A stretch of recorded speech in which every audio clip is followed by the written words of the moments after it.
Hello, friends. Welcome back. Today we'll learn about the word was in a very simple way. Have you ever heard sentences like, I was happy, she was at school, or it was raining and wondered why we use was? Don't worry. By the end of this short lesson, you'll understand it clearly. First, an easy idea. Was is the past form of am and is. We use was when we talk about one person or one thing in the past.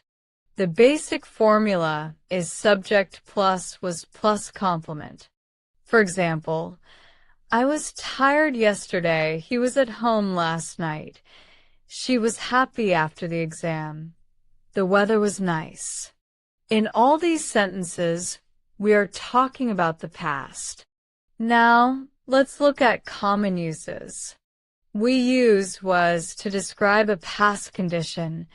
I was sick last week. She was busy yesterday. The room was clean. We use was to tell a past location. He was in Delhi last month. I was at the market yesterday. My friend was at school. We also use was to talk about age in the past. I was 10 years old when I started playing cricket. She was 15 when she won the competition. For negative sentences, add not. Subject plus was plus, not plus complement.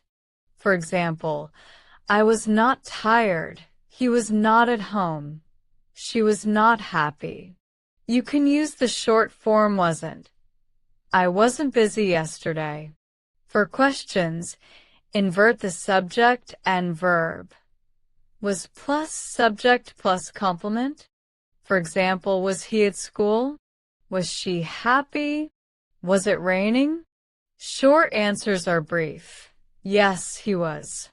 No, he wasn't. A common mistake to avoid is using were with singular subjects. Wrong. He were happy. I were at home. Correct. He was happy. I was at home. Remember that I, he, she, it, or a singular name use was, for example, I was, he was, she was, it was, Rahul was. Great job.